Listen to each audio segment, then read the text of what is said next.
Hi, this is Marlene with Miami Ghost Chronicles, and I want to welcome you to another episode of Stories of the Supernatural. Whether you're watching a video or listening to a podcast, please like and subscribe to us so that you can get notification of when a new show is released. Links to videos or MP3 files can be found on MiamiGhostChronicles.com or go to MarlenePardo.com for information on new book releases. I narrate several podcast series that can be found on major podcast platforms and can also be listened to via Alexa, Sonos, and other home systems. Look for Supernatural Storytime for scary storytelling, Nightshade Diary for classic horror and adventure stories, Stories of the Supernatural for interviews with different guests on the show. If you want to get noteworthy news about the paranormal world, true crime, conspiracy stories, and anything that is just plain weird, you can visit Stranger Than Fiction Stories tab at MiamiGhostChronicles.com or find us on Blogspot. I want to thank you for being part of my audience, and I think you are all wonderful. Hi, everybody. This is Marlene with Miami Ghost Chronicles, Stories of the Supernatural. How's everybody doing today? Good, I hope. And here I am for my second show of 2021, and back here, as you can see, is Scooby-Doo. Because I still haven't put up any decorations behind me because I'm still like, you can't see the rest of my office, but I still got boxes and crates. It's like, yeah, so that's my decoration, my Scooby-Doo. Because of course, like I said, all lovers of the paranormal were all fans of Scooby-Doo. Whether it was from originally, like me, from the original onset of Scooby-Doo into later years. But anyway, let's get into the good part, which is who I have as a guest tonight. And this lady has been here before. She is a #1 Amazon best-selling author and researcher. Her name is L. Sydney Fisher. And for those of you who didn't hear the first interview, let me tell you a little bit about her. She first developed a love of reading during her childhood years. She spent many weekends and summer vacations at the local library, where she would often sit on the floor of the children's section and thumb through dozens of books trying to decide which one she wanted to take home. And believe me, I know exactly, because I would do the same thing. Yes, I get it. It's like, yeah. This love affair with reading and her insatiable desire for knowledge launched a curiosity into the supernatural and unexplained world of discovery that ultimately spawned the birth of L. Sydney Fisher, the writer. She wrote her first novella by the age of 15. Her creative pursuits continued in high school, where she was active in theater and dance and awarded the Best Lead Actress Award during her senior year. She first entered college as a theater journalism major, but later changed her course of study. At the age of 18, Sydney was stricken with a chronic illness and life circumstances that forced her to change her pursuit of the stage, but her love of writing never faded. Her family's roots are deep in Northeast Mississippi, but she also spent time as a child in Missouri and Tennessee. She was born to Landon and Nettie Jean in Memphis, Tennessee, where her father was an accountant and her mother was a registered nurse. At the age of 4, she moved from the Missouri Boot Hills to North Mississippi after her parents separated.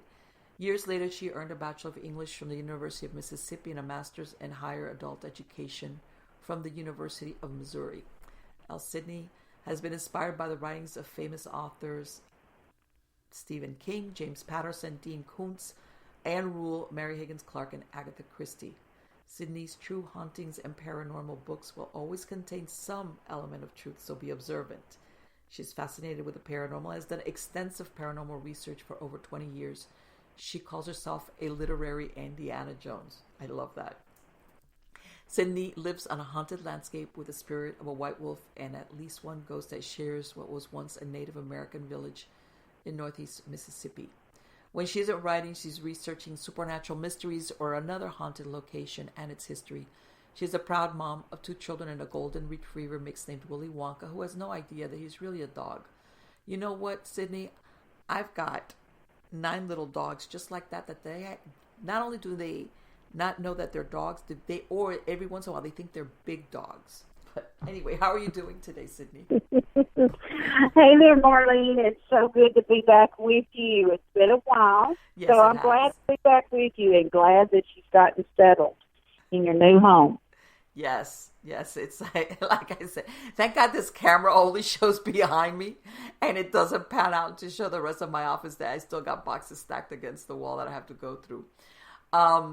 So you have a whole series of books with a paranormal theme, and I know based on our last conversation that it's true. You always have more than just an element of truth in your stories. Is that right?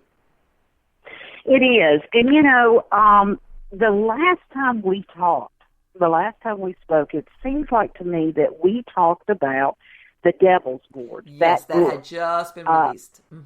I remember us talking about that. Now, since that time, I have worked on, and goodness, I looked back on this and I thought, I can't believe I spent 4 years on this series, but it ended up being that way. And I tell you, I was kind of, sometimes you get to the point where you're like, I've got to close this chapter and move on because the muse is whispering in my ear and there's so many other projects I need to be working on.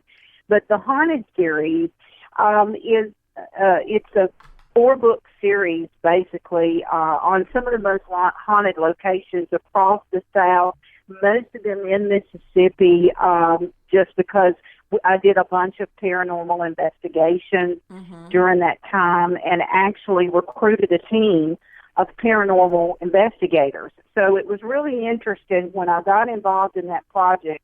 I actually was thinking, I'm going to go and I'm going to do some paranormal investigations at some places, and this is probably going to give me some ideas for some really good stories that need to be told. And it turned into year after year after year, and it turned into me forming a group called the PARA. It's called Paranormal and Anomaly Research Alliance, and it's a group of people that actually have more investigative experience than I do, really? Because that's primarily what they've done all their life. It's interesting because I've been the writer and the researcher, which is somewhat, it's sitting behind a desk and doing lots of research that way and occasionally going out and researching haunted locations and things. But these people have done actual paranormal investigations, some of them for 30 years. That's a lot of investigating right there. A lot. That's a lot of investigating, and it's really cool because they're all empaths. One of them is a clairvoyant like myself, and she and I started actually just when we met. I met her at a book signing, and we just gradually became friends. And she would go with me sometimes when I was researching a place or something for a new book project. But it just turned into a 4-year thing there, and I just finished that a year or so ago. Now, of course, you and I had spoken for a minute before, and I told you now during 2020, during COVID, it was a year that was just couldn't find any inspiration. Everybody was we were all so worried about what is going to happen. But exactly. The new projects that are going on now, one of them is called, the one I'm working on right now, it is being written for traditional publication. So it may be a little while before that book actually hits the press. But it is called Followed Out of the Light. It's a book that I have been dancing around the notion of writing it for a long time, and then finally just decided that I needed to do that.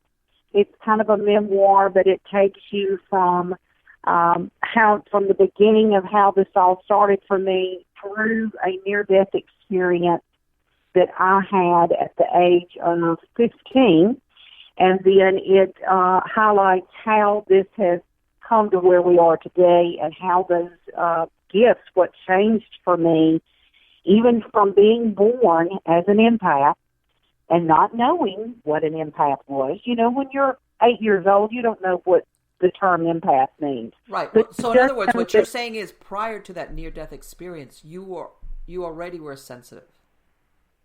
Was already sensitive, yes. Okay. But then after that happened, lots of things changed, and that's where that kicks in, and I lead you through that in that story. So it's going to be it'll be a long book, but it should be an engaging read the entire time. And So it's very interesting so far. And in fact, I'm in the chapter now about the near-death experience and when that happened. But it's so funny when I look back at when I got to started doing some of that research and I started making notes. I wrote down all the places that I'd lived. I asked myself, how many haunted houses have you ever lived in? And I sat down, and I bet I came up with, I don't know, 7 or 8. And wow. I just thought, oh my gosh. And so then I started thinking, so where have you lived that wasn't haunted? And luckily, I was able to think of some places and things that I had moved, during the course of my younger years and stuff, where there was no activity.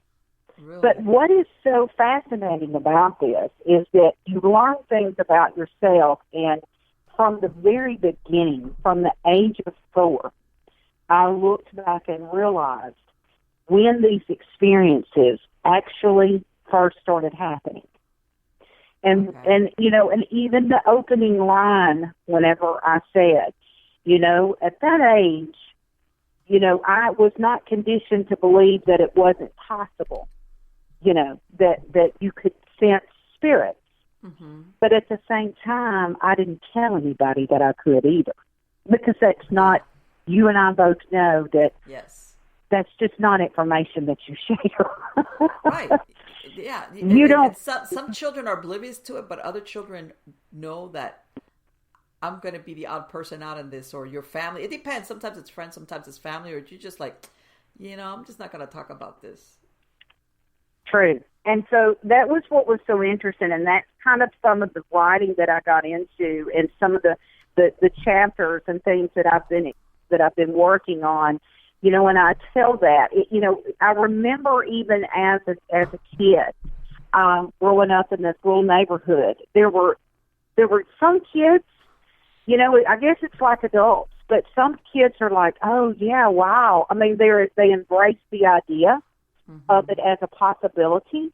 And then you'll have other children that will maybe not, and maybe they'll make fun or whatever, but 9 times out of 10, it's because somebody's told them it's not possible, or some sort of, it's based on the environment that they live in, what they've been taught and that kind of thing. But it has definitely been an eye-opening experience writing this book, and there's 2 more books to follow. Those working titles are Becoming Immortal, and then the second one is, or the third one is The Land of the Living. So those will be nonfiction. And you asked me in the beginning. You said, you made the point. You said, a lot of what you write is based on true experience, and that's right. Up to this point, up to where we are now, most of the 14 or 15 published books that I have out there have been based on true stories. I would like to get into some fictional work based on some locations, maybe with true settings. Right. So there'll be an element of truth in those stories, but I want to be able to have more freedom when you can do a little bit of fiction. Sure. So it just gives you a little more freedom. So I'm still going to stay true for future projects, true to a backstory, but I may use that creative nonfiction, rule there to where it allows you to do just a little bit more, like the Mothman prophecies. Remember the movie? Yes, of course. Love the Mothman prophecies, and it was totally based on, with Richard Gere, and it was and Laura Linney. It was based on the story that happened. It wasn't at Mount Pleasant, or Point Pleasant, Virginia. Right, because there's right. I went there. It's right across the river divides it from Ohio. It's right. Like you can just it's right there. Yes. And I have not been there. You have visited there. How was it? It's really, it's really a small town. It really is a small town in the square. You know, they have that now. They have that. I don't know. I'm sure you've seen it. That Mothman statue, that silvery Mothman statue. Yeah. But the town it has history to it. It wasn't like a recent. It's been there for quite a while because, of course, it's right on the banks of the river. You know, and of course that long bridge, which is the one that collapsed. You know, any town or city or whatever that's on a river, on a main thoroughfare, it's always it's got a history to it. But no, it's a very small school. When I was there, it was a couple of years ago. It doesn't look like it's really gotten any bigger, I want to say, than back when that took place. When that original. I would love to visit there. It's on my list to go and visit. I just want to go there and pick up the vibe of the town. You know, I love going to places, even though sometimes, like I had told you before, sometimes I go into places that are haunted, and I start hearing the spirits talk. Sometimes they decide to talk, and I'm like, do we really have to do this today? I just want an off day. And other times, though, I enjoy going places so that I can pick up a vibe and see what I can actually hear. It's really, really, really fascinating. Well, to me, is something like that. I'm thinking that also a lot of people that were there around that major event, they're getting older. Some of them have died. As far as being able to interview any first-hand people. It's like they're becoming scarcer and scarcer because this happened, that the ones that had those first sightings of Mothman, this was previous to the collapse of the bridge. The ones that said that they would see this thing and they were wigged out. Like, what is this? Absolutely. Yeah. Absolutely. But the way that they took that movie, and I still watch that movie because I just loved it, the way that they took the movie, that they inserted a little bit of fiction there, of course, to dramatize it, to make it, entertaining. The reporter, Richard Gere, is that reporter, as that skeptical reporter who was like, huh? Yeah. Yeah. So that's kind of the way that my writing will kind of shift, and they move into more, a little bit more of some fictional elements in it, just to make it a little more, to make it more dramatic. It allows you that creative license to do that a little bit whenever you get into your working on certain book projects. But, the Haunting of Natalie Bradford, which was my very first debut novel, 95% of that book is word for word as it happened. Wow. 95% of it. And so,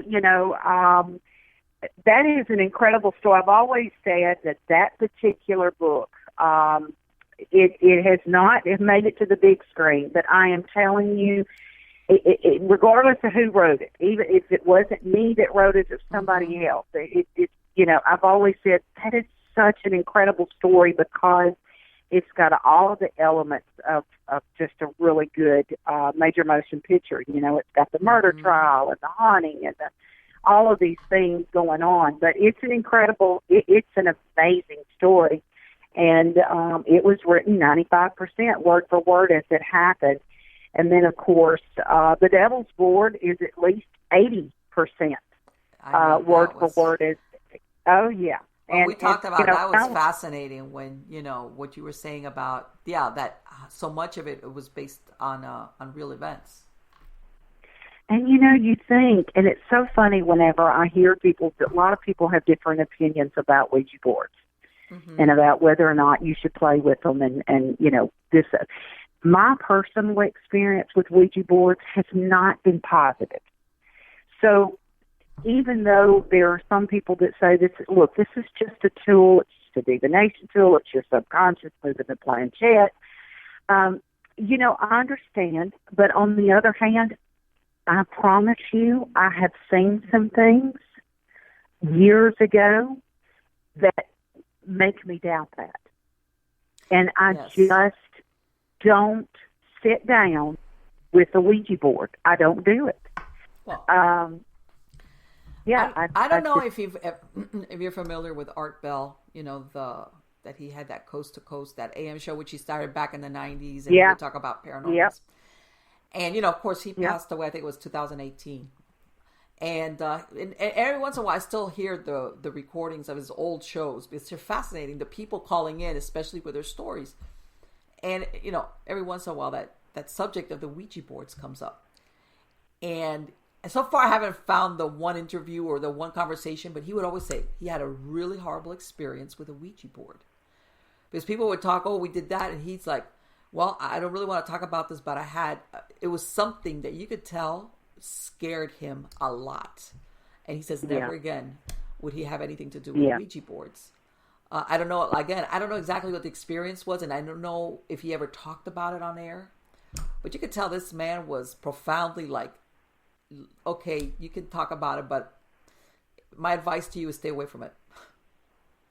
Yeah, I mean, that's my advice as well. But if people just, want to let's say ghost hunt or do paranormal investigations, and they want to see for themselves, what this is like. You can do that on your own.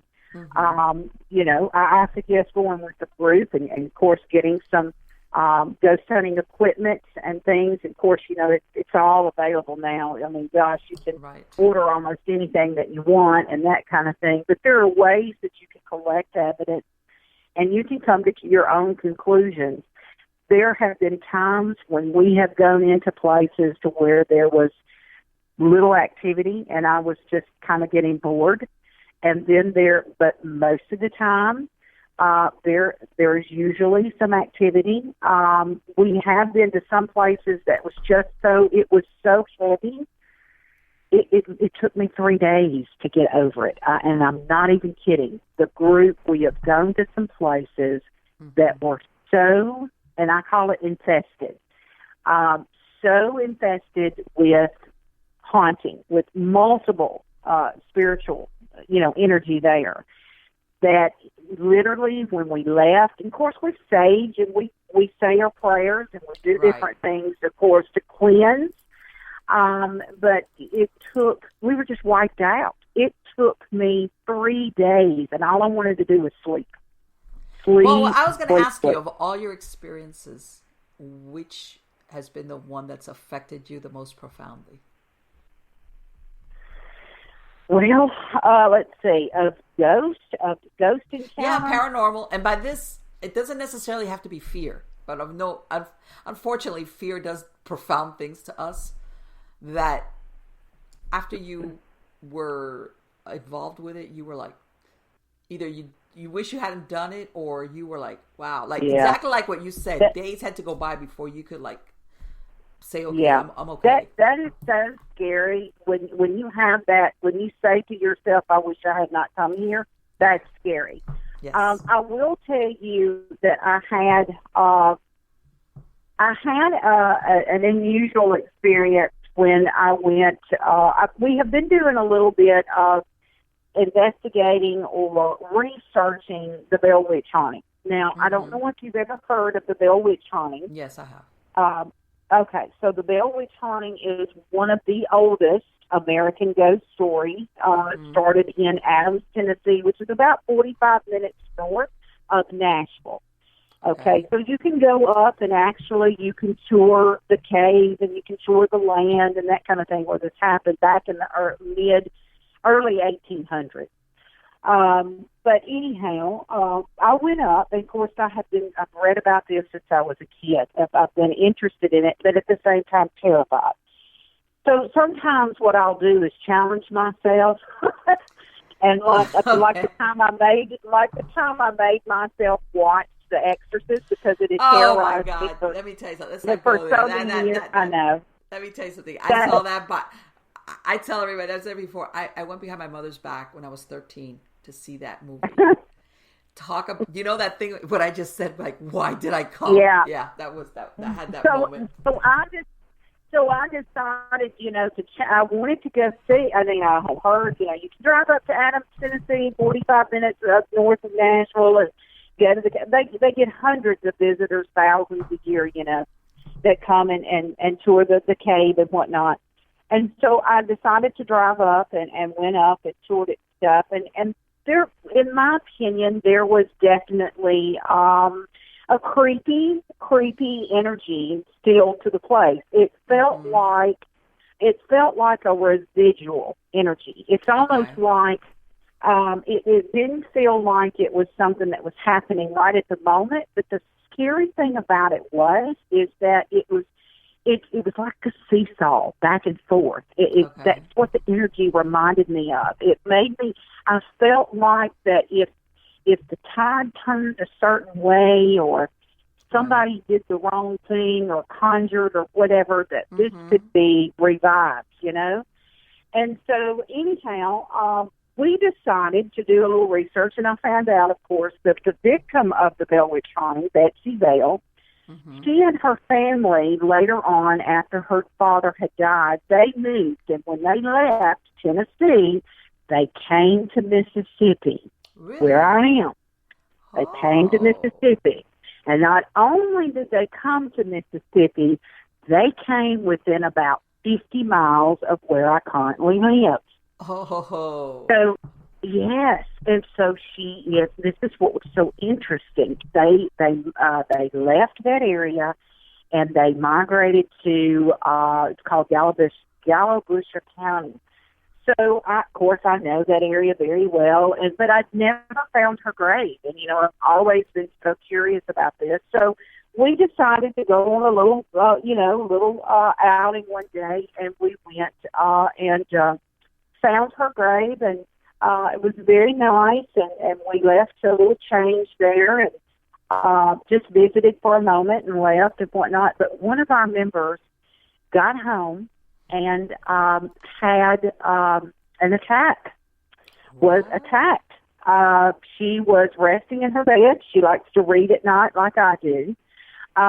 She wasn't feeling really good the day that we went. She had been just a little bit, had a little cold or whatever, and so she wasn't feeling her best. When you went, let me interrupt you real quick. Wait, you went, in other words, where they moved to is like a place that you can go visit, where the family moved to? Yeah, the graveyard. Oh, the graveyard. Okay. Yeah. Because they lived there so long that they actually ended up being buried there then? They ended up being married, many of them. Her son, her daughter-in-law. Oh, yes. So anyway, it was just terrible, because even when we were standing there before, when I told Lisa, I said, I should have said something to you. When I turned around and looked at you, she just had this look on her face that she wasn't feeling well, and we were kind of packing up at that point, ready to go. And we had a lot of activity.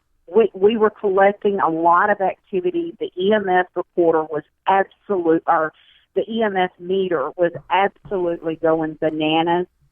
And I told her, I said, there's definitely something really, really strong here. So, of course, we were asking questions about the Bell Witch haunting. But anyway, we left, and then later that night, she called me, or the next day she called me, and she said, I just want to talk to you. I want to tell you what happened. And she said, I don't think that I can go back there, even if we do more research. I said, what is going on? She said, I laid down in the bed. I wasn't feeling well. And I said, I am so sorry, because I should have said to you, maybe you need to get back in the car. I wish I had told you to get back in the car, because you didn't look like you felt well, and I was afraid that you would get an attachment.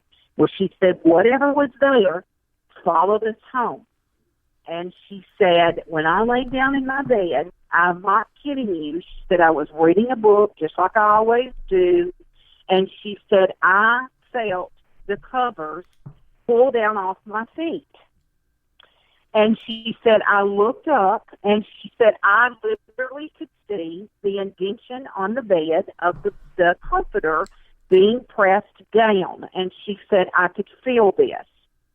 She said, I jumped up off that bed and started screaming my head off. And she said, my son and my husband came running in there going, what in the world? She said, Sydney, she said, I went and got the stage, and I staged the living hell out of that room.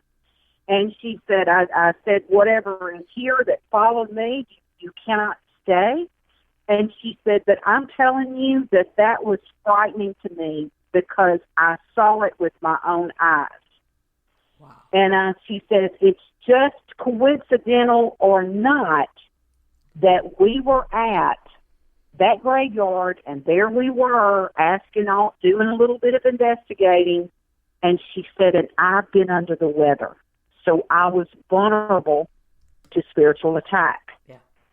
I was about to ask you that. I was going to say, do you think she got targeted because she was feeling under the weather, or was she targeted for another reason?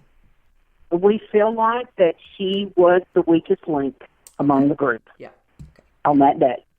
We just feel like that she was the weakest link among the group, and even she said it herself, that she felt like she was the weakest link among the group that day because she had not been feeling very good. Very tired.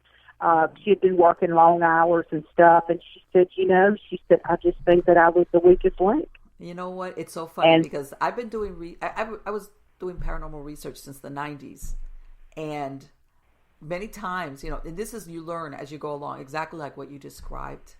And I learned it for myself, personally. When you feel under the weather, you don't go on paranormal. Don't go. Even on a cemetery run, what I call not even like, let's say technically going to somebody's house who you think, even going to a cemetery, it's not a good idea. Yeah. And people have a hard time understanding that. And exactly the words you used, Sydney, you become the weakest link, and you can basically, you're kind of in a way, kind of a little bit of a liability to your team, especially if you're going somewhere. And some of those things can actually turn into full-fledged attachments, by the way. They can. Luckily, and she knew what to do. Way too. She felt that way too, and bless her heart, she even said, I'm so sorry, I should have stayed at home. I wanted so bad to go with you all. I wanted to be there. And she said, I was just tired. She said, I've been working so many long hours. Mm-hmm. I had a little cold. And she said, my body, I was just run down.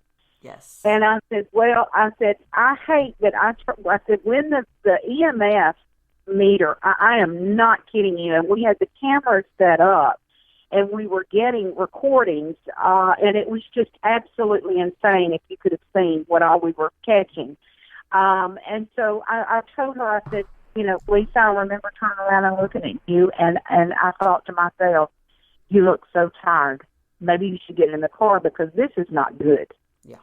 Literally, it was so strong, Marlene, that you could feel the energy of this spirit standing in front of you.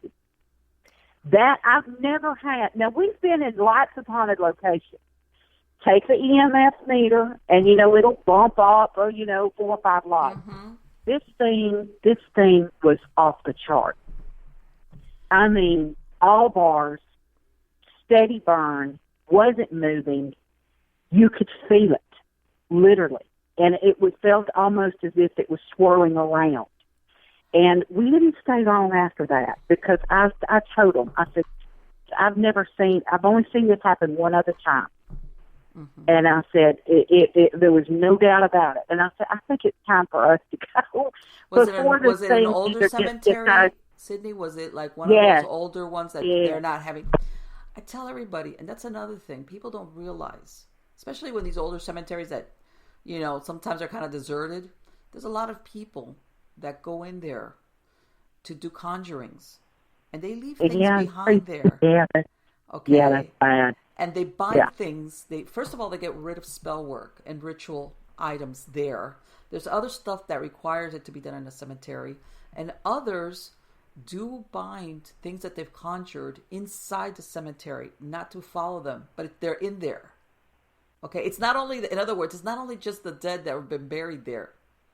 It's people that go in there afterwards. There's some of the stuff that goes up inside of those, and the reason why I say this is because I've had conversations where people go, oh, let's go to the cemetery, especially, younger kids sometimes, or other people, or even some paranormal groups. And it's like, that's great. If you really understand what you might come across, it's not just the people that are buried there. Correct.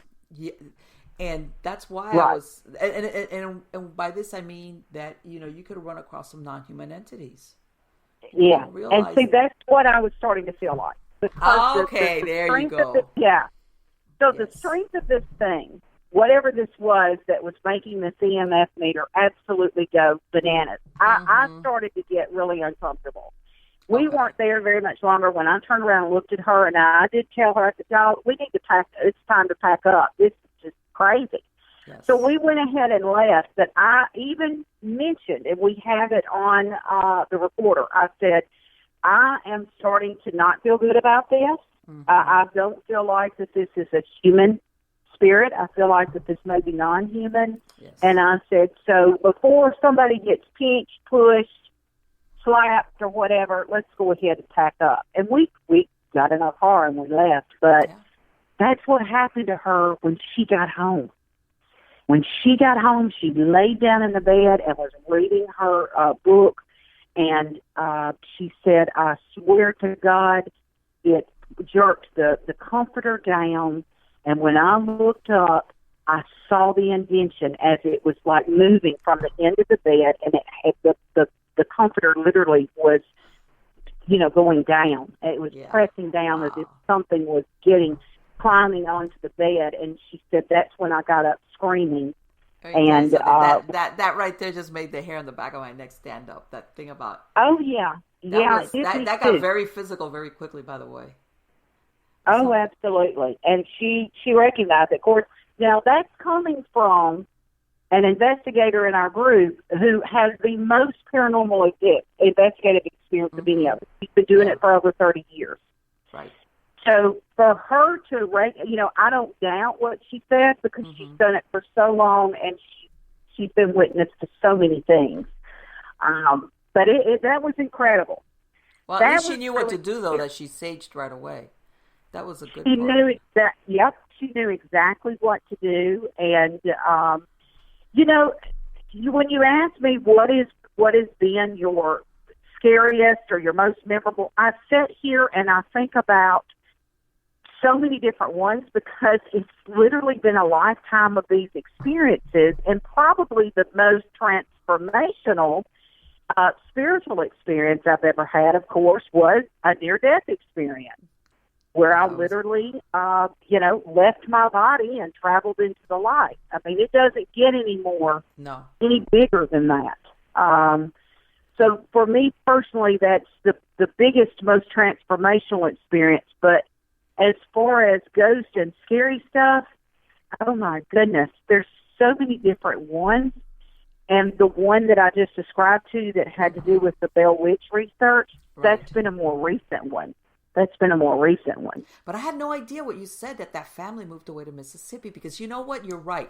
Whenever they do any story on the Bell Witch, they just talk about Tennessee, the Bell Witch, what occurred to the family there. They never go beyond what happened to the family afterwards. Yeah, so what happened to her. That's right. But it started in Adams, Tennessee. That's where it started. Right there. It's right on the line with Kentucky. Beautiful scenery. It's so pretty to drive up that area. But that's where it actually happened, and it terrorized that family for a long time.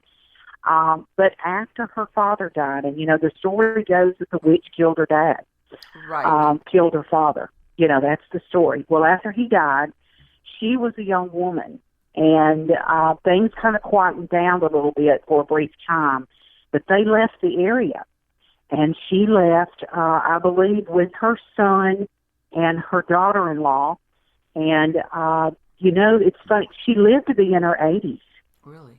And when she moved to Mississippi, from what I have been told and from what I have found out through research, she never liked to talk about that. She did not want to. She tried to get away from it. She never wanted to.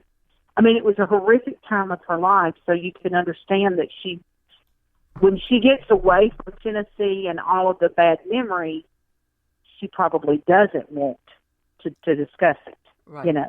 Of course. But, and there's a lot of theories about what actually happened. Right. Well, because at the beginning you're thinking of it's that typical poltergeist activity that they, you see sometimes when you have adolescents in the house, but then that thing like extrapolated into a full-fledged, from what I understand, there was a lot of witnesses that came forward. There were a lot of witnesses. And that thing was communicating. It would talk. Let me tell you something funny. You're going to, I swear this happened.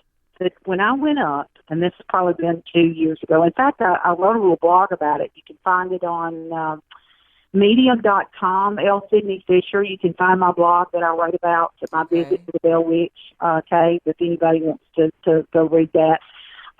When I went up and I visited with a friend of mine, an old college friend, she and I drove up and we visited. Marlene, it was so funny because I drove back. I just spent a weekend up in the Nashville area, and I drove back home. And according to the legends and everything, the witch most often appeared in the form of a rabbit. So it was really funny. My friend, Katie, she was saying, I don't feel real good about having been there. I'm scared because I think I've got dirt on my shoes. And I said, well, throw those shoes away. But anyway, so I got back to my hotel, got locked out of my hotel room. And so just one thing after another that kept happening. But when I got home, I drove into my driveway, and I swear to you, when I pulled into my driveway, there were rabbits all in my yard. And you were like, what? Rabbits. I'm leaving. Rabbits. And there I said, oh, my God, I'm freaking out. Yeah. So occasionally you might see a rabbit where I live, but you don't see a yard full of them. Exactly. And, and right after me going to visit the Bell Witch, area, that really freaked me out. So I pulled into my drive, and there were little rabbits everywhere, medium-sized rabbits. And they were running all over the yard. But there was this one it's the biggest rabbit I've ever seen. It was huge. And it was literally just sitting there as still as it could be. And I got out of my car, and I thought, look at that rabbit. It's like it's just looking at me. Oh so God. I opened the garage. Any other day, you would have been okay, except... Any other day. It was the craziest thing. I stopped my car, opened the garage, got out of my car. I walked up to this rabbit. I promise you, I was standing in front of this rabbit, and I started videoing it. The rabbit never moved. Now, that's a wild rabbit. Why wouldn't it run off? Yeah, usually they run off right away. They run off. This rabbit sat there just absolutely like still, staring at me in like a catatonic state. And I said, okay, this is too weird. So I laughed about this, but at the same time, if you don't think that wasn't on my mind all night, and I did, of course that was. Well, and maybe it was a most innocent thing, but yeah. Yeah.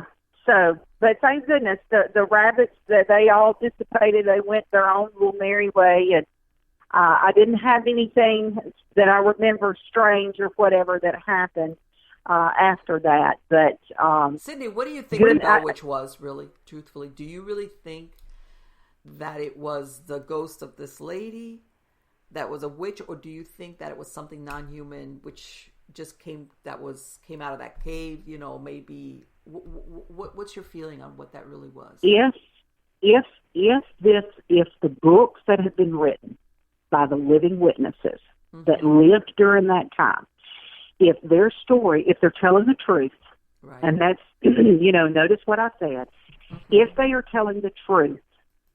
And everything that I have read by living witnesses of this, that was a spirit that was not of human form, but that could take human form. Right. That's what I believe, that it was a spirit, and it did attack, and it was, it even told them, supposedly, the spirit even says, but they lie. And the bad thing is the spirit would say things that was contradictory. Mm-hmm. So it just, it makes me believe that, it could have been the spirit of a human that lived before. There were people that felt like it was an old Indian spirit that had been, disturbed. Right. but based on so much of what I've read and the living witnesses and what I've matched with that thing, it just, it was bizarre. Now, it could travel. It would travel from Tennessee. Yeah, that was another thing. It wasn't just one place. Like, you go to the haunted house. It went all over the place. It went all over the place, but it was not omniscient. Okay? So that's your other clue. It was not omniscient. God is omniscient, but it was not. But it would travel. And it could travel, of course, when you don't have a body, you're free. You can travel, spiritually. It would travel from there. It would hear conversations that were miles and miles away. It would come back and it would tell, things that were being said in a house that was, hundreds of miles away. So it just makes me feel like, and the nature of it makes me think that it maybe wasn't a human, or if it was, if it had been a human spirit, it was awfully disgruntled, and it was it was some kind of human spirit. I mean, it was a handful. In other words, it had to be a shaman or something, Why do you think that it? And I mean, I've seen all these. I've never researched it. And, I mean, yes, I've read and and the stuff that's out there. But why do you think they chose them? I guess was it because the cave was close to them, or did they do something, or did that man do something?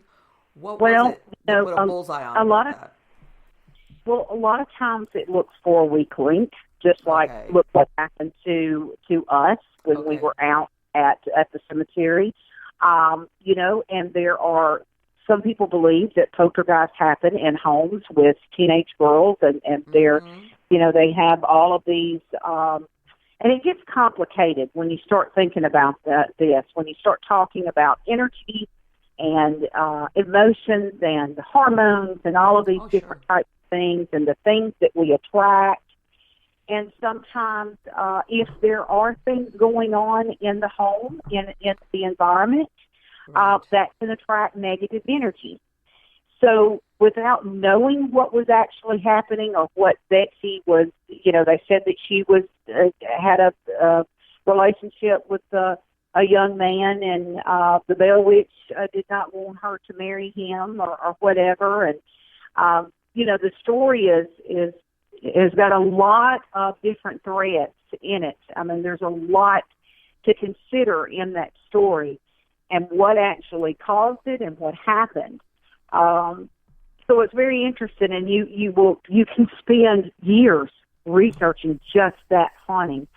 I have gotten into some research lately on Tesla, Nikola Tesla, the scientist who was, you know him very well. You know who I'm speaking of, and it's very interesting, his theories and stuff on energy and how he was able to make a light bulb actually using the magnetic fields of the earth to light a light bulb. And so wasn't there a big scandal that when he died, all his his works were taken out of his room? Yes, about makes 30 tons. It does make you wonder. So it makes you wonder, what did he know? But when you start to look at some of his theories on energy and things like that, and you apply it to what we do with paranormal research and the fact that we are all energy sources, and, things gravitate toward us. And, people contact me, Marlene, all the time.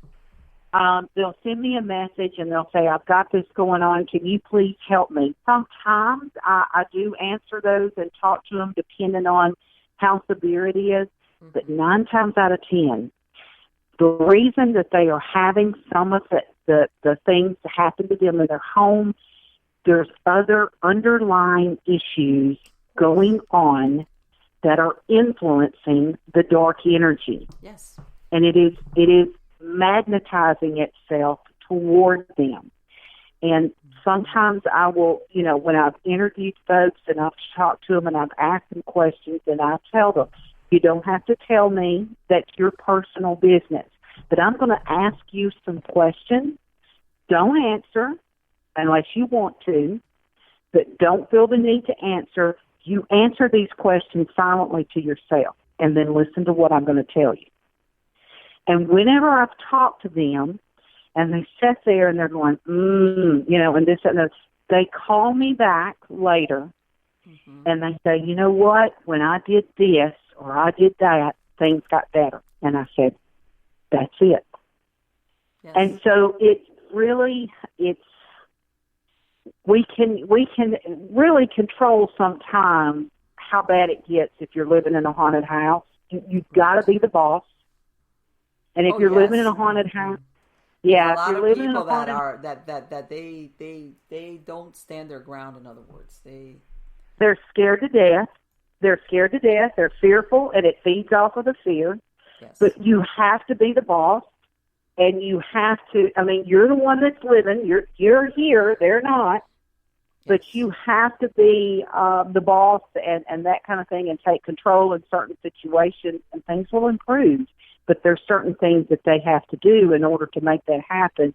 And, with the Bales, poor Betsy Bale, and all of that stuff. And I don't even remember reading.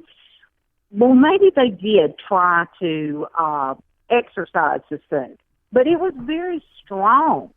Very strong. From what I understand, at one point they had clergy and a bunch of people that would show up thinking they were going to chase it away, that it was not real, and none of that worked. They kind of none of it worked. Mocked everybody that came in that wanted to witness it. Yep.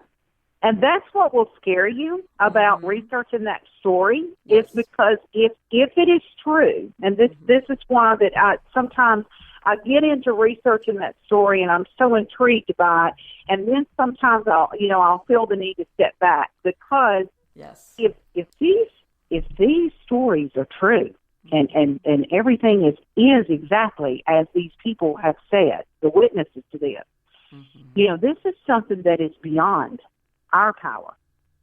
And it's not something that you want to accidentally. No. Yeah, you don't want to resurrect. You don't want to resurrect any of that energy or get it into your own mind or whatever. And so it can be quite overwhelming, for sure. Have you heard if the family that's there that like you said, that allows the tours into the cave, have they ever had any experiences or repercussions from? They have had experiences, and they'll tell you that. They will tell you some things. It's a really neat little place.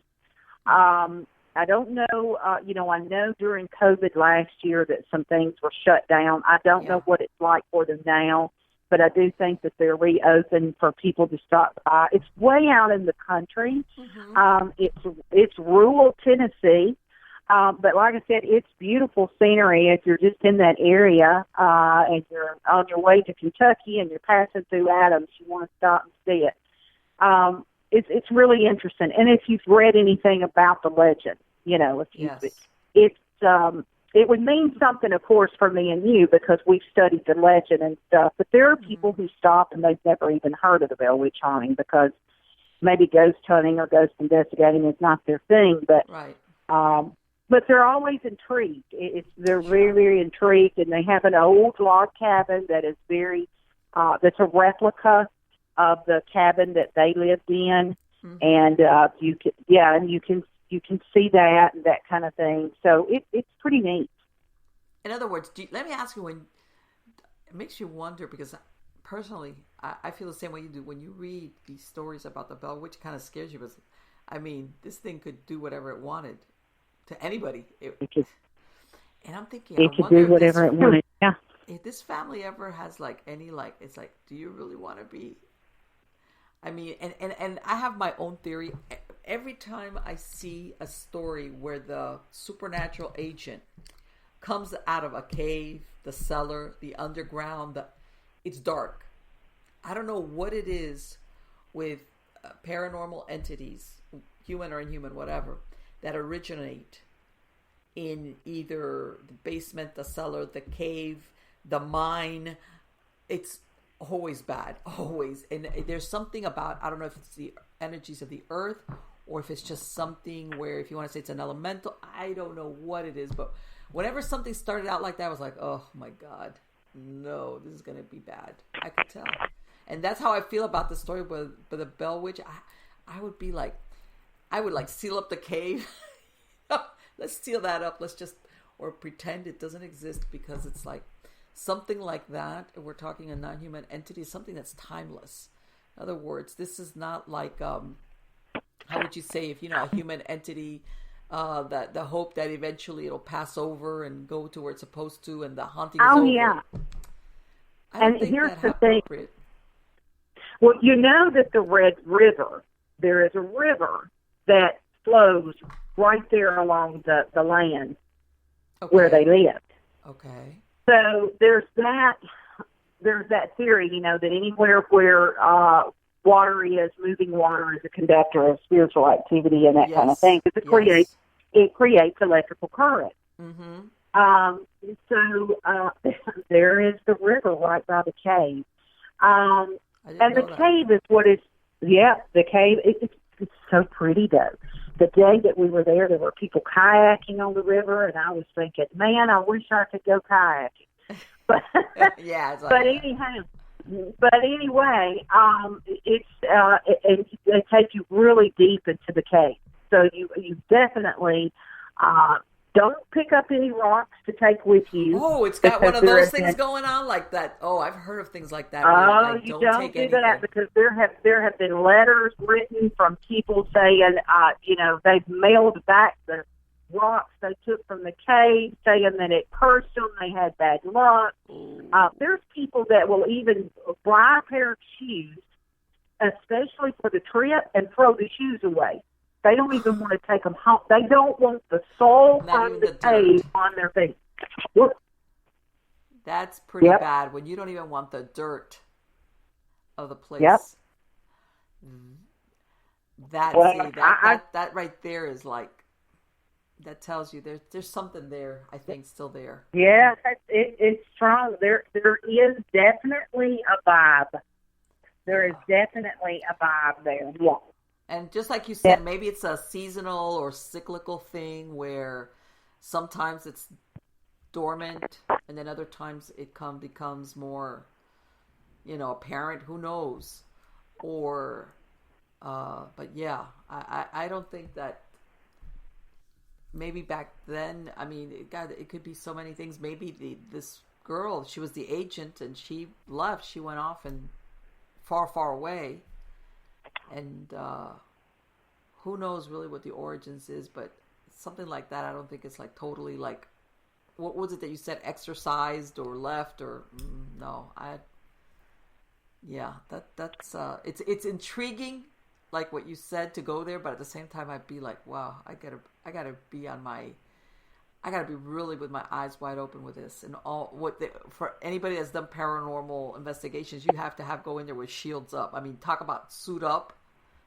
That'd be one of those places where you go in there on a psychic level to be very well protected. Yeah, definitely. Absolutely. And so when is this book that you're working on, Sydney? When is that is it gonna be coming out at all in 2021 or no? No, it will not be coming out in 2021. It will be finished in 21. But now I do have a project that I am working on, hopefully for publication in late fall. Mm-hmm. A new book based on true events, and hopefully that will come out. That's a ghost story. It'll be another ghost story. Right.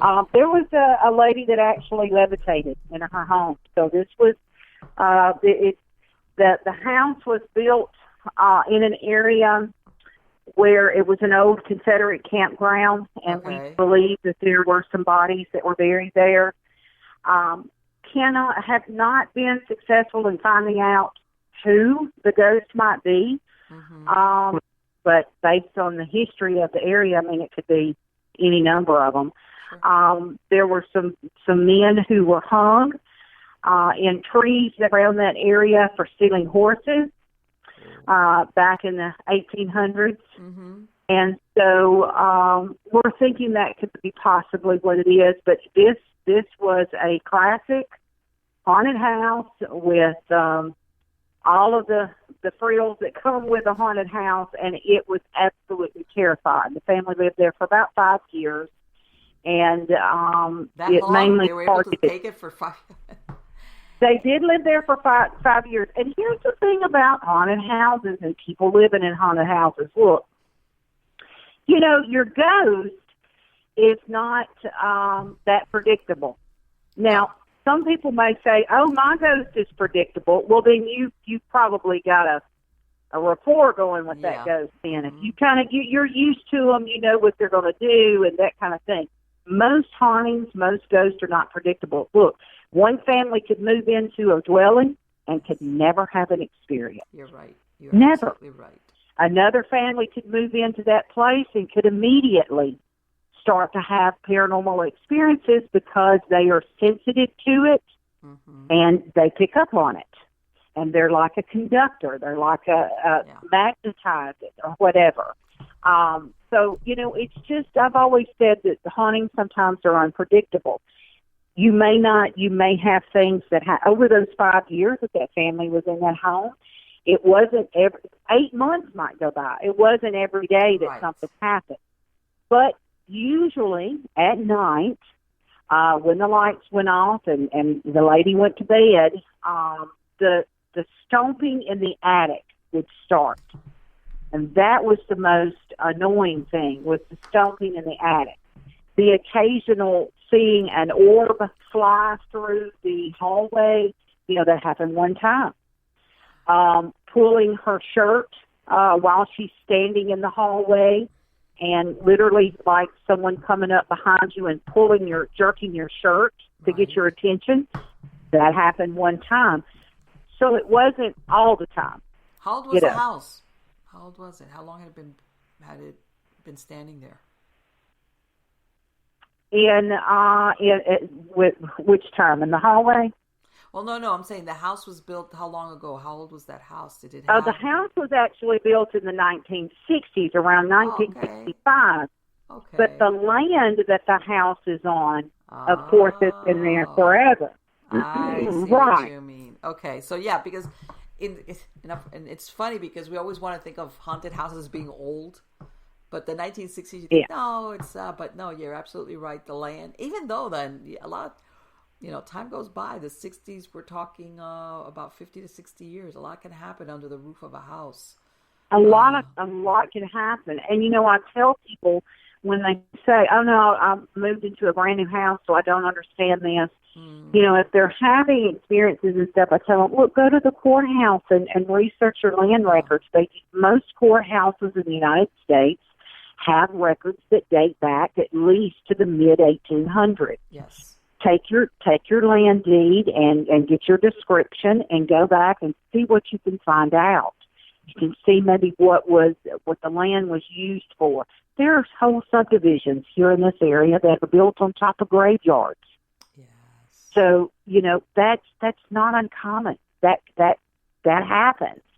And so, but you can find out things, and it's like a mystery. Right. Well, you want to realize that in a lot of these rural areas, sometimes markers were just made of wood, especially if it was a small area. Yeah. Time would pass, families moved away or died themselves, and all of a sudden everybody forgets that at one point that there were people buried out there. I know. And so, you just sit there and you think, the haunting, the fun thing about haunting is that it's a mystery. Yes. And I love mysteries. You read in the very beginning when you were talking about, I was inspired by Agatha Christie. Gosh, I remember as soon as I could hold a book, I loved Agatha Christie, but I could never I always tried to solve it before, and she never could solve her book, the murder mystery. But anyhow, it's when you find out the history of the area, you can find out kind of what's going on, and then you can decide whether or not you're going to address it or you're just going to live with that ghost. And you know what? I have known people who absolutely do not want their ghosts disturbed. and they love having the ghost. They love Isn't having that their ghost funny? around. You think who? And no, I know I've come across people like that. After a They while, love it. they kind of like I don't want to say ownership, but they kind of learn to live with it, especially if it's not malevolent. Yeah, yeah, yeah. Even if it's not the And if prior they think, owners, they just feel like it's part of the family now. yep. And if they feel like that they know who it is, Yes. so they're amused. It's amusing to them to live with the ghost. Sometimes it can be amusing. It depends on what kind of ghost that you have. Oh. Like you said, you don't want to, if you've got one that is it really just depends. You don't want to, like you said, you don't want a bad one. But you know what? I've heard sometimes people have had, especially like what you said, they've lived in a house for several years, and the haunting for a few years at the beginning is kind of like innocent. When I say innocent, it's like, some steps, some knockings, and then, but that's it. And they're like, oh, okay. And then for some reason, something happens that it starts becoming very dark. And, then the family starts seeing actually full body apparitions. And they can't understand why for so many years it was very simple. And like you said, sometimes periods of time would go by and nothing would happen. And then all of a sudden it gets dark. And I say, well, at the end of the day, if you think about it, you're talking about a human soul that's trapped in between one plane and the other. And maybe it got tired of seeing people live out their lives. And they're frustrated. It happens, but I've heard of that. People that at the beginning they were okay with it, and then it turns out they're not anymore.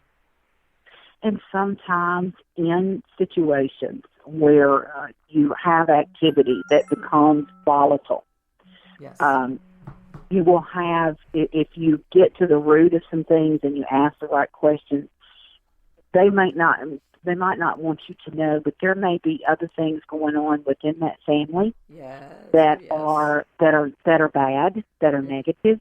And I mean, there was a situation where a lady was just being terrorized by a dark entity that kept appearing in her hallway. This thing was wearing a dark hat. It was wearing a hat, and it drove her crazy, and she was so upset, and she was such a sweet soul. But she finally confided to me that her son had come to live there, and the son had a dark past, and he had some dark issues that he was dealing with. Well, guess what? He brought that right into her home. Yeah, there you go.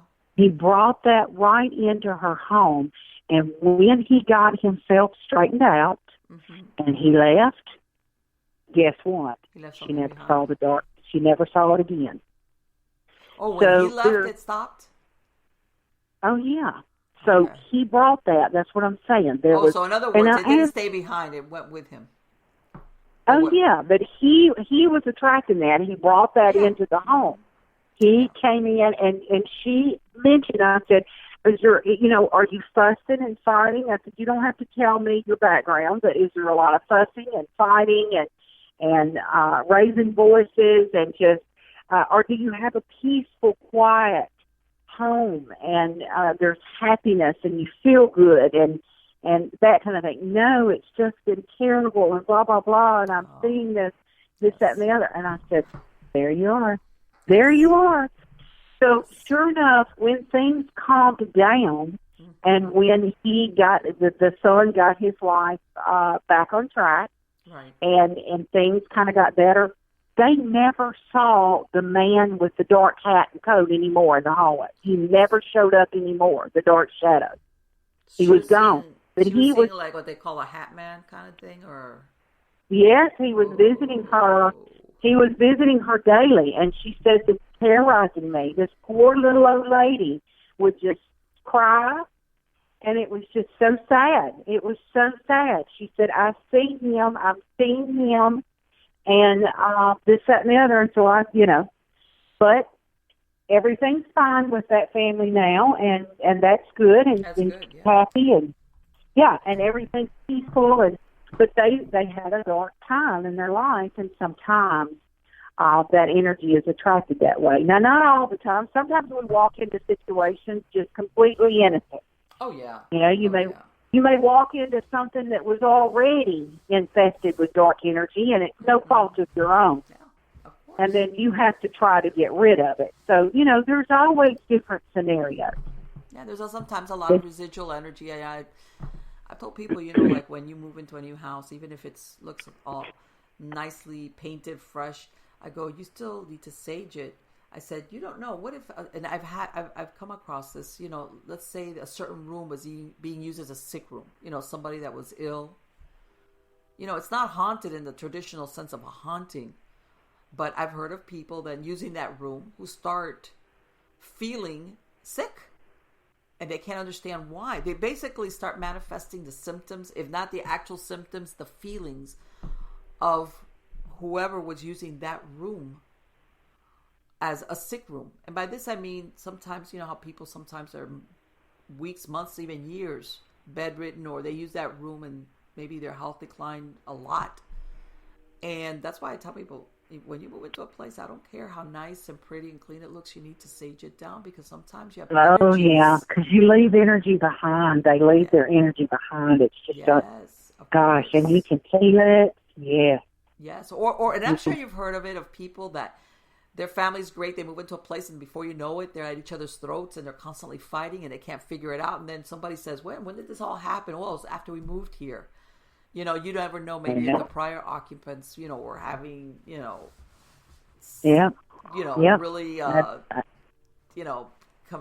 quarrels and arguments, and but in other words, the hauntings aren't always necessarily the haunting of like a ghost. You could get haunted just by what happened there, especially extreme emotions. Sure, people don't realize. I knew a family that moved. Into a new home, and that exact thing started happening between the husband and wife. Mm-hmm. They lived here in my hometown, and they had moved into a really nice, pretty home. And he said that within months, he said it was just horrible. He said, my wife and I were at each other's throats, and he said, I'm not talking about just a disagreement. Right. He said these became just the most horrible fights ever, things that we weren't even used to, that we had never done before. And he said, finally, he said, I asked the owner of the house, they were renting the house at the time, if the house, what kind of history it had or whatever. And he says, well, there was a murder in the master bedroom. There you go. And he said, what? He said, why? How could you rent us a home and not tell us that happened? And he said, well, I didn't think it was important. Yeah, right. Plus, I need to make some money. And he says, well, that would be important to me and my wife. We're sleeping in the room where the husband hacked the wife up.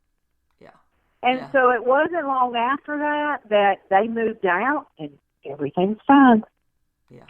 But that's a true story. I know a couple that happened to, and he said after they moved out of there, he said their relationship just things got better. He said it was the strangest thing. They were only there about 8 months in that home. Right, yeah, but the people don't realize that stuff like that. Those extreme emotions, they impregnate like the fabric of the place, in other words. And you don't even have to be a sensitive. You don't have to be a psychic if you're there living there. You start getting affected by it. Isn't that something? Oh, absolutely.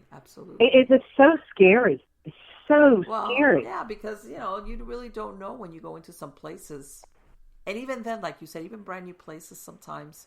What happened on the land also, later on, even though you got a brand new place, stuff starts happening, and you're like, where did this come from? And it's like, well, maybe there was a prior building there. It could be a number of things. But again, you need to do your research. And sometimes the truth is not everything is going to be documented also. So I'm sure you found that a lot of times things happen, especially dark things. Nobody was there to document it. They made sure, in other words, that nobody would document it. Yeah. In other words, you're never going to have that concrete evidence of, I found this in the historical records, or I found this in a newspaper, but that doesn't mean it didn't happen. especially, like I said, especially if it was something dark or criminal or God knows, if somebody was going to do something evil, well, I'm going to use that word, you kept it under wraps most 9 times out of 10. Whether it was systemically something that was happening all the time, or you did something like kill somebody and bury them there, you're never going to find evidence of it. And the reason why I bring that up is because, especially a lot of times, the paranormal, everybody wants that proof. And I understand why. Yeah, hard proof is great. But some hauntings, sometimes the source, you're never, ever going to say, hey, I found out that at this place, somebody got killed, or this took place, or there was a fire and people, 5 people died. Sometimes you're never going to find it. And especially if it was one of those older newspapers that's now defunct.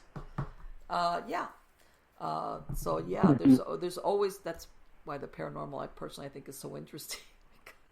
Yeah, no, I mean, I just can't get enough of it. Of course.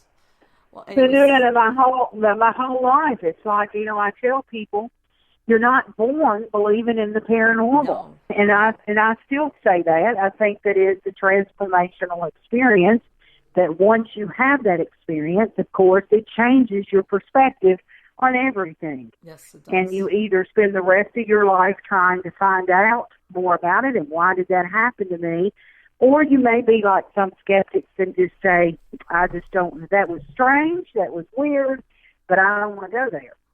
Yeah. So it really just depends on the individual and whether or not, how they process it and all. But definitely, I've never met a skeptic who was not a believer after a paranormal encounter. Sometimes I think they're more of a believer to begin with, and they want to admit to it. Right. The hardcore skeptics, I think sometimes hide the heart of a believer, but it's like, I don't want to go there. Right. Because that's like the Pandora's box. So what else and I tell people, some people want their world to be very rigid, like their belief systems, like, don't take me out of here because God knows that's what else is out there. So I know it. Isn't that funny? That's funny. Sometimes when I meet folks like that, and I just think, gosh, I've always been such a seeker. Mm-hmm. Always seeking answers, the why and the how and the what. And so, that's a foreign concept to me because I guess I've always just been curious. Oh, no, there's a but lot of people out there that curiosity is like, it's like, nah, they're not. It's like, yeah, don't, you know what? Don't open up my horizons too much because I can't take it. Just like at the very beginning when we were saying, started really a week for me, and it's kind of like, I just feel like this is what I'm supposed to be. I mean, it's who I am. Yeah, it is. It's something that you're born with, it's like that investigative part that's, okay, who knows what I might come up with, but it's the wondering what you might come up with that's the exciting part. Right. Well, I have certainly enjoyed our talk. It's been great, Sydney. It has been fantastic. I have loved speaking with you, and just for my podcast listeners, even though I will have a link to your website on the credits of the show, but if you want to give out, what is the website for where people can go to get information? Sure, it's lsydneyfisher.com, and of course they can go to amazon.com and search on L. Sydney Fisher, and you can bring up that page with some books. Okay. And just hang in there, guys. I'm going to get some new material out, and I'm on Facebook. If you can follow me there if you want, and Twitter, Instagram. But I love talking about this stuff because it's so fascinating. Yes, that's what. And you know what? And even though you told me, oh, you know what? Even though I do the factuals, part of my stories are fictional. You never know. It might not be fictional. Maybe you're channeling some sources. Maybe I'm channeling. Wouldn't that be cool? Hey, that could be another story, Marlene. Thank you. You're channeling unconsciously. I know, I may be calling you, maybe my new muse whispering on my shoulder. Yeah, and so that fictional character might not be as fictional as you think. That's so cool. Again, Sydney, thank you so much. You have been wonderful, and I look forward to talking to you again and keeping up with all your new projects. Yes, I certainly will. Thank you so much, hon. Have a good night. You too, darling. Bye-bye. Bye-bye.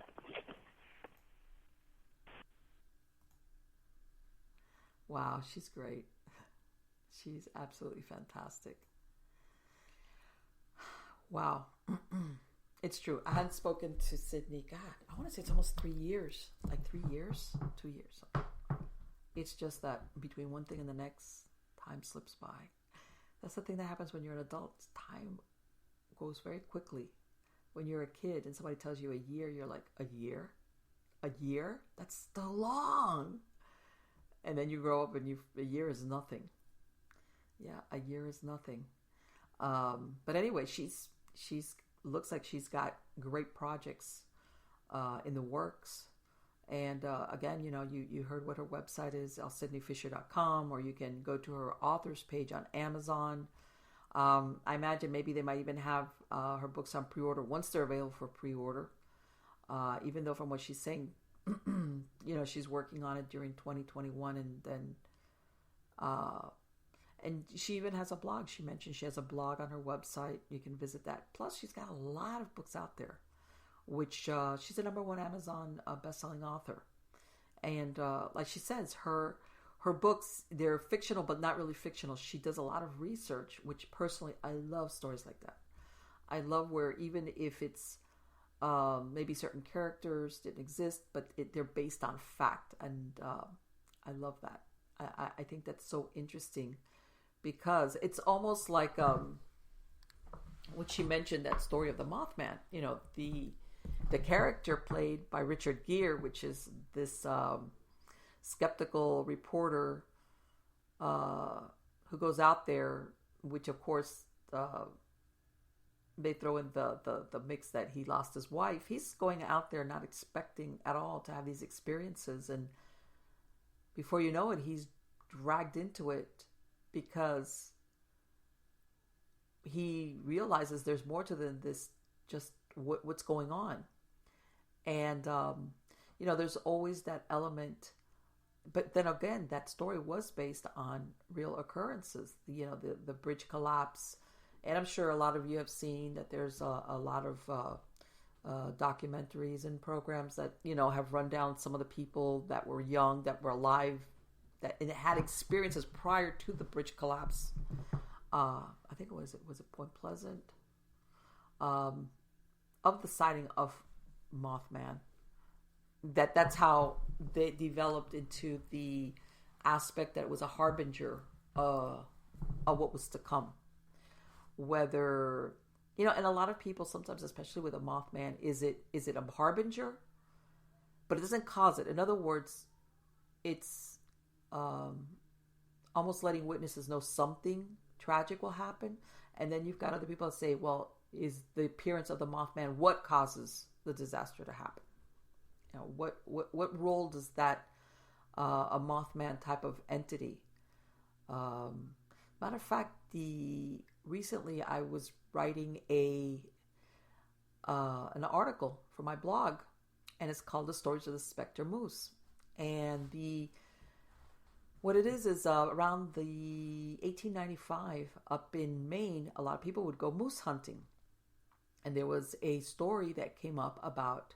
As a matter of fact, these appeared in the newspaper. This wasn't just like people talking about it. About a huge moose that had a dirty gray coat, but it was huge. The antlers spread everything, and it developed this reputation that people would see it and then it would be gone for years, and it developed this reputation like a specter moose. And I didn't see that much of a harbinger of death. However, like in the 1930s in Alaska, they had similar sightings again of what they call a specter moose, which is that grayish coat, whitish grayish coat. And over there, the Aborigines, the people that were natives to that part of Alaska, they saw it whenever they saw there was a sighting of that moose. Sometimes it was good things, but sometimes it was bad thing. Like one time they saw it, and this was right before they discovered gold in the Klondike. And then later on it was seen, and it was, I can't remember what year exactly it was, that there was a huge outbreak of the Spanish influenza, which decimated many of the people that lived in that area, as far as the natives that lived there. In other words, it became like a harbinger of something momentous going to happen. But more times than not, it was on the bad side. So, yeah, there's many versions of what is a Mothman per se, as far as whether it's a harbinger of things to come. Interesting stuff. Anyway, let me see if I can find somebody to bring on the show that we could talk more about that, because I think it's fascinating. Because this goes back to ancient times, sightings of certain things, animals, or what they call omens, were sometimes, and of course a lot of times they're recalled after the fact. Hey, before this happened, did you that kind of thing, Let's see, because I think that's a really interesting subject as far as the paranormal, how much of it later on is actually tied into actual events where certain things were seen beforehand. So anyway, guys, thank you for being part of my audience. You're all wonderful. Thank you for spending this time with me.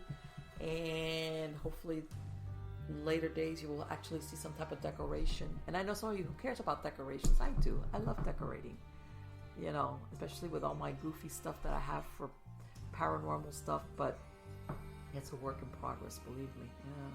Like I was telling Sydney before we started rolling, and I'm going to say it again. If anybody talks to me about moving, I'm going to punch him in the mouth. No, yeah, I'm gun shy. I've been traumatized by the moving thing. It's like never again. Just like, but no plans whatsoever. So we will see each other again next week, guys. Take care again. And I love having you guys as my audience. Bye-bye.